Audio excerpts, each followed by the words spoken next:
Liverpool TAFE. It's quite possibly one of the most unassuming of our venues. We have quite a few of them, but by daytime its halls are filled with the nattering of recent school leavers and young adults vying for a place in the cogs of capitalist society. But when night falls, ghost hunters rejoice. Are you afraid of the dark?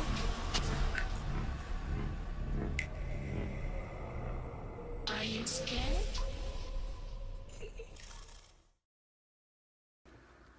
So the building was one of the first in the city.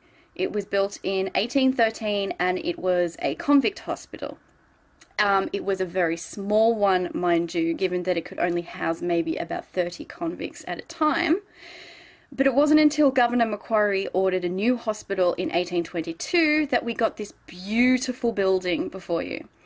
This building is now known as Block B, and just on top of it is the bell tower. So from 1830 to 1836, it housed sick convicts with only one bathroom between them, which I'll actually come to the video later, so pay attention. In 1836, it became a barracks. I'm not really sure what they did with the convicts, and a military hospital in the 1840s. In 1852, however, things get interesting. The Benevolent Society of New South Wales was granted the building as an asylum for the sick and the aged. This lasted until 1862, when the government took back control of the premises and its new buildings, and of course, like most governments, made a right tit of things.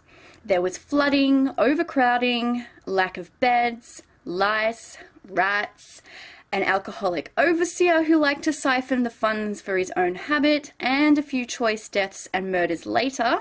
This brings us to 1958, when the government turfed the health department and whatever remaining residents and renovated the hospital into the TAFE college that we know today. So this place is amazing. And of all its grand hallways, towers, wide verandas, sprawling gardens, of course, the number one place you'll find me is the dungeon. So I want to show you guys the dungeon. It's the entrance. It's really cool down here. It's just a long tunnel, very long tunnel. So up this end is the morgue, and those are living people. Hello! Oh, she's a troublemaker.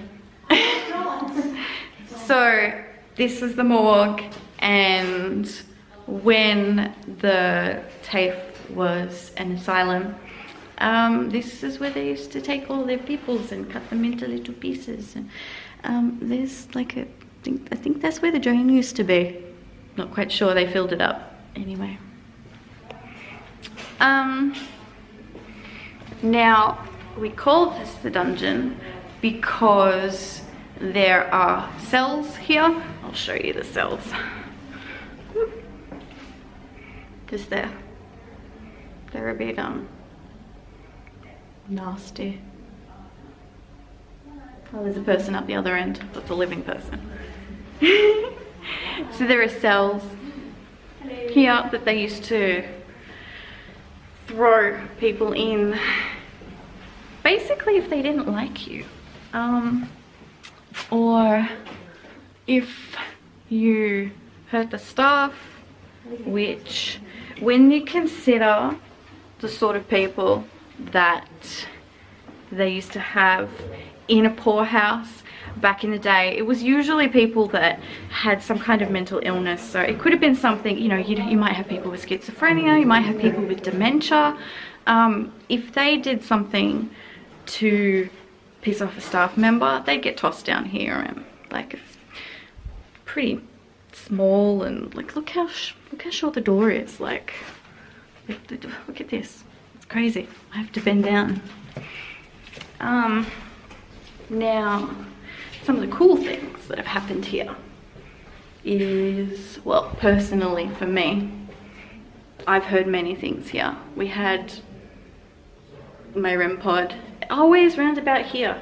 My torch goes weird. I don't like it here. That was the only bathroom.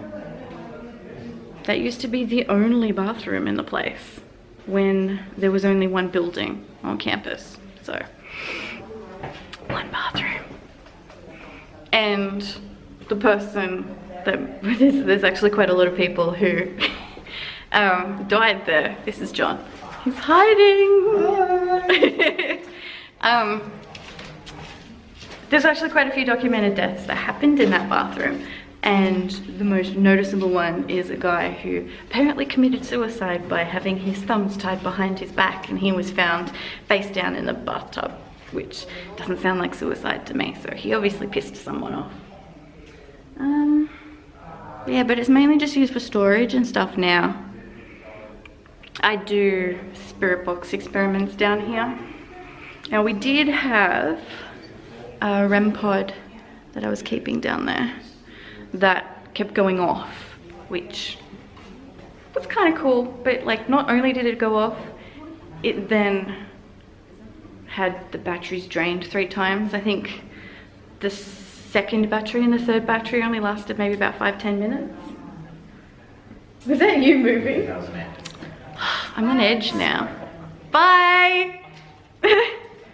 One of our guests leaving. Oh look, you can see the little dust orbies. Sorry.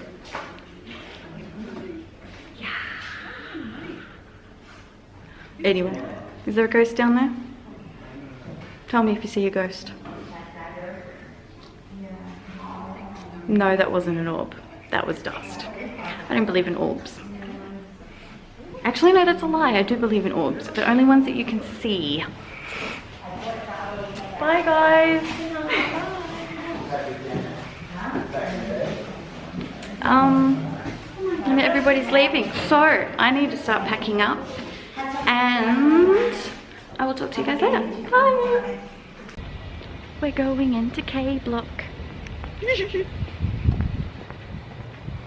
Now, this is actually the newest building here, and I think it was built in like the 70s or something,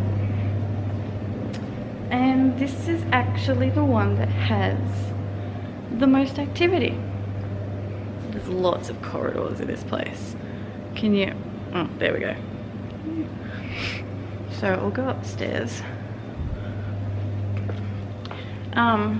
So person that we hear the most about in here is a little girl called Helen.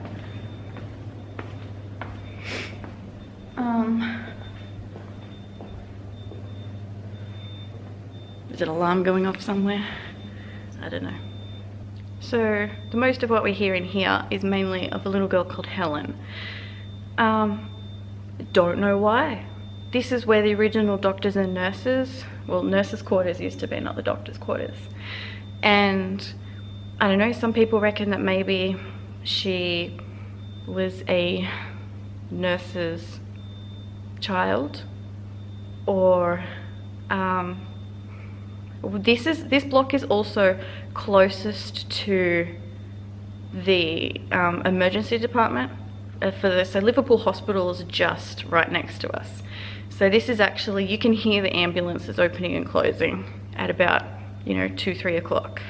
So it's possible that maybe she died in the hospital and came over here because there's long corridors to run in and play in. I don't know. Look, stop that. See?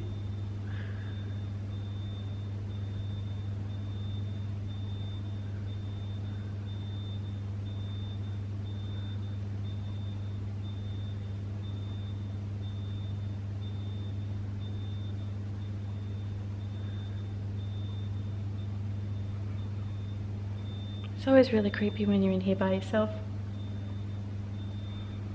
Anyway, I need to go continue to pack up.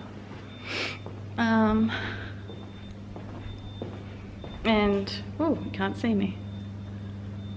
I need to go pack up.